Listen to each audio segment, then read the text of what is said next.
মার্চে আর্থিক বছরে জবনিকা পতন হয়।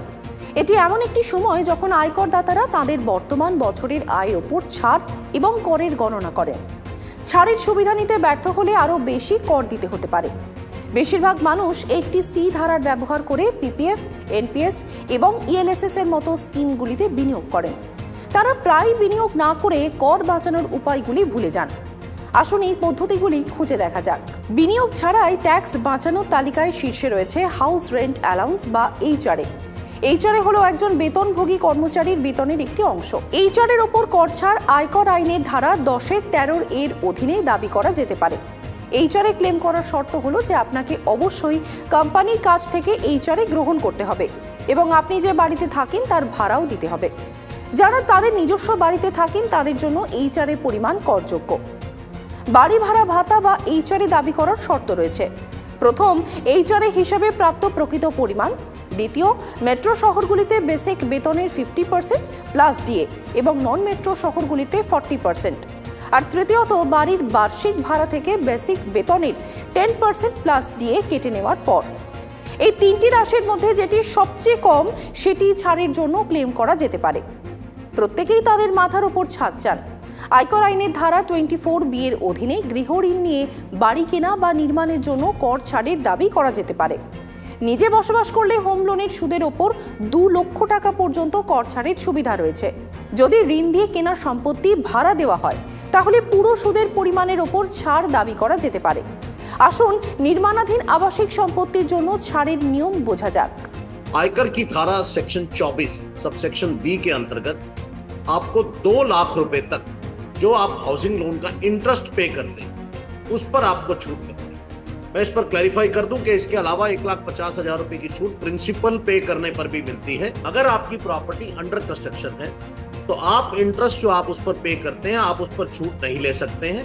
आप उस छूट को 5 साल तक जो आप इंटरेस्ट पे कर रहे हैं उसको आप एक्यूमुलेट करते हैं और 5 साल में आपका जैसे ही घर पूरा हो जाता है, जो अंडर कंस्ट्रक्शन प्रॉपर्टी है वो फिनिश हो जाती है और आपको पोजीशन मिल जाता है, तो आप इसको 5 इंस्टॉलमेंट्स में ले सकते हैं। लेकिन यहां भी एक कैपिंग है कि जो आपका करंट ईयर का इंटरेस्ट होगा 6th ईयर का या उसके बाद 7th ईयर ऑनवर्ड, ये 1/5 और प्लस वो मिला करके ये 2 लाख रुपए से ज्यादा नहीं होगी। ये छूट आपको मिल सकती है हाउसिंग लोन पर। लेकिन अगर आपकी कंस्ट्रक्शन 5 साल में पूरी नहीं हुई तब क्या होगा? तब ये डिडक्शन घट करके जो 2 लाख रुपए की 6 साल बाद मैंने आपसे कहा वो 30,000 रुपए रह जाएगी और आप उससे ज्यादा डिडक्शन नहीं ले सकते जब तक कि आपको प्रॉपर्टी का पोजीशन नहीं मिले।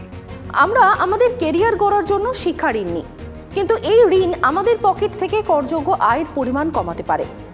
আয়কর আইনের ধারা 80E এর অধীনে উচ্চশিক্ষার জন্য অর্থাৎ দ্বাদশ স্তর পরবর্তী শিক্ষার জন্য ঋণ নেওয়ার ক্ষেত্রে ছাড় পাওয়া যায়। নিজের জন্য, স্ত্রী বা সন্তানদের জন্য এই ছাড় পাওয়া যায়। এই ছাড়ের কোনো উচ্চ সীমা নেই। অধ্যায় 6 এর অধীনে ছাড়ের মোট পরিমাণ ব্যক্তির মোট আয়ের বেশি হওয়া উচিত নয়। ইএমআই শুরু হওয়ার পর থেকে 8 বছর পর্যন্ত এই ছাড় পাওয়া যাবে। স্বাস্থ্যসেবা খরচের মুদ্রাস্ফীতি বিবেচনা করে স্বাস্থ্য বীমা অপরিহার্য বলে ধরে নেওয়া হয়। আয়কর আইনের ধারা 80D এর অধীনে স্বাস্থ্য বীমা প্রিমিয়ামের ওপর ট্যাক্স ছাড় প্রদান করা হয়। আপনি যদি নিজের এবং আপনার স্ত্রী এবং সন্তানদের জন্য স্বাস্থ্য বীমা কেনেন তাহলে 25,000 টাকার ডিডাকশন ক্লেম করতে পারেন। যদি বাবা মা আপনার পলিসির আওতায় থাকেন তাহলে আপনি 50,000 টাকা পর্যন্ত ডিডাকশন ক্লেম করতে পারেন। যদি আপনি এবং আপনার বাবা মা উভয় সিনিয়র সিটিজেন হন এবং আপনি তাদের জন্য স্বাস্থ্য বীমা নেন, আপনি ক্লেম করতে পারেন 1 লক্ষ টাকা পর্যন্ত। सबसे तो जरूरी चीज है कि आपके पास जो डिडक्शन एक्सम्पशन आप क्लेम कर रहे हैं आपके पास उसकी रिसिप्ट होनी चाहिए कि आपके पास उसकी रसीद। दूसरा, मैं आपसे सजेस्ट करूंगा कि आप इसको बैंकिंग चैनल्स के थ्रू ही सिर्फ रूट करें। हालांकि कुछ सेक्शन इस तरह की मैंडेटरी रिक्वायरमेंट भी लगाते हैं। सेक्शन डी जैसे मेडिक्लेम है, अगर आपने बैंकिंग चैनल से पैसा नहीं दिया है, पेमेंट प्रीमियम का नहीं दिया है अपना या अपने पेरेंट्स का, तो आपको ये डिडक्शन नहीं मिलेगा।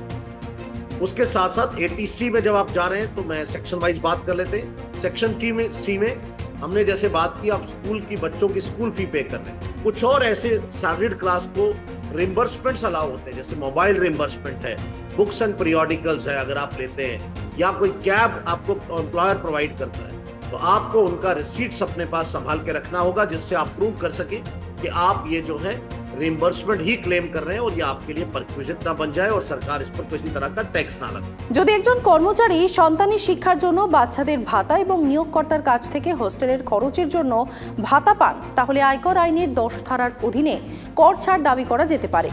একটি শিশুর শিক্ষা ভাতার জন্য আপনি বার্ষিক ট্যাক্স বাঁচাতে পারেন। সেক্ষেত্রে 1200 টাকা পর্যন্ত এবং হোস্টেল খরচের ক্ষেত্রে 3600 টাকা পর্যন্ত এই ট্যাক্স বাঁচানো যায়। এই ছাড় সর্বাধিক 2 সন্তানের জন্য দেওয়া হয়। এছাড়া অভিভাবকরা যারা স্বীকৃত বিশ্ববিদ্যালয়, কলেজ, স্কুল বা অন্যান্য শিক্ষা প্রতিষ্ঠানে তাদের সন্তানের টিউশন ফি প্রদান করেন, তারা ধারা 80C এর অধীনে 1.5 লক্ষ টাকা পর্যন্ত ছাড় দাবি করতে পারেন। বেতনভোগী এবং স্বনিযুক্ত ব্যক্তি উভয়ই এর থেকে উপকৃত হতে পারেন। এই ধারা 80C এর অধীনে এই ছাড় সর্বোচ্চ 2 সন্তানের ফিতেই সীমাবদ্ধ। বিদেশি শিক্ষা প্রতিষ্ঠানে প্রদত্ত টিউশন ফিতে কোনো কর ছাড় পাওয়া যায় না।